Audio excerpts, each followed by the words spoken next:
For many, seeing the world's most famous shipwreck is a lifelong dream. And now, paying adventurers called mission specialists can get the chance to explore Titanic up close. 400 miles from St. John's, Newfoundland, in the choppy waters of the North Atlantic Ocean, a large industrial vessel swayed from side to side. On board, Stockton Rush expressed a vision for the future. There will be a time when people will go to space for less cost and very regularly. I think the same thing is going to happen going underwater. Rush hopes that his company OceanGate will do for deep-sea exploration what innovators like Elon Musk, Richard Branson, and Jeff Bezos are trying to do for space travel: allow anyone with enough money to venture to new worlds, even if they lack the specialist training.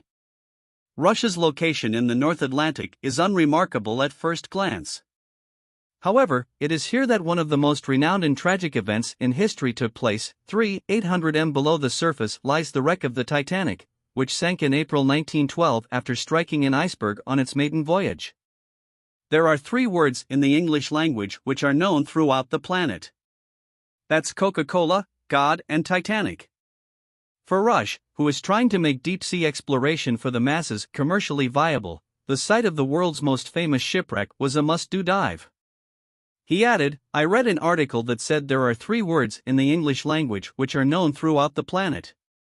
That's Coca-Cola, God, and Titanic." But to make his Titanic dream a reality, Rush has had to create a new type of submersible made of lightweight materials that could take up to 5 people down from the ocean vessel to Titanic's depth. Many thought it couldn't be done. Now though, Rush was at the site, after successfully reaching the wreck in the submersible last year, with a large mix of people, including the crew aboard the vessel, OceanGate staff, scientists, and a small but crucial group of paying adventurers called mission specialists who each paid up to $250,000, about £225,000, for a chance to see Titanic up close. While there, they would also have the chance to help as citizen scientists, gathering pictures and video of the deep-sea biodiversity. This particular dive included banker Renata Rojas, businessman Oisin Fanning, and television professional Jayden Pan, plus oceanographer Steve Ross and submersible pilot Scott Griffith. Rojas explained, "I'm not a millionaire. I've been saving money for a long time. I made a lot of sacrifices in my life to be able to get to Titanic. I don't have a car, I didn't get married yet, I don't have children. And all those decisions were because I wanted to go to Titanic. I'm not a millionaire. I've been saving money for a long time. I made a lot of sacrifices in my life to be able to get to Titanic." For Ross, these dives offer a rare chance to study the deep ocean environment by taking water samples around the wreck site and making a record of the biodiversity with his camera. He said, "There is sort of a race to understand the deep sea, which is the largest environment in the oceans and the most poorly explored. Changes in the ocean have a huge impact over the whole globe." As the submersible descended for more than 2 hours to the bottom of the ocean with its passengers on board, Ross observed this biodiversity through the porthole window. "On the way down, we saw mesopelagic animals that are involved in the largest migration on Earth. Every evening, this big community migrates to the surface, and each morning they migrate back down to 500 to 1000 m. A lot of those animals have bioluminescence, so you get flashes of light here and there.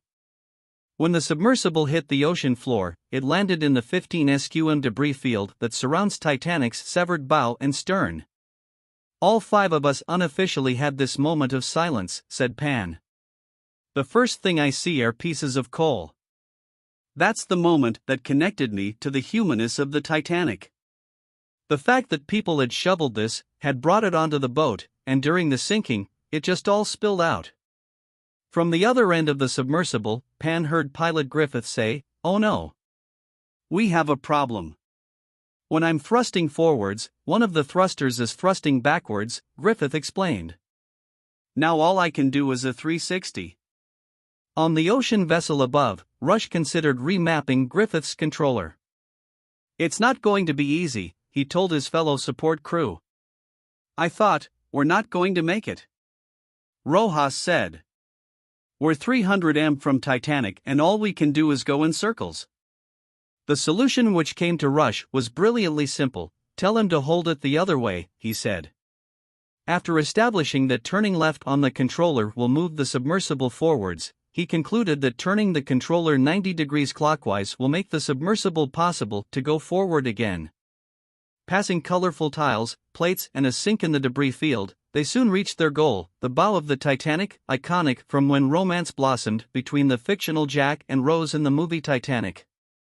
Selfies taken, the remaining hours on the ocean floor were spent exploring the rest of the bow and more of the debris field before ascending to the surface. While the analysis of the data they collected from the video will take some months to complete, the mission was instantly gratifying.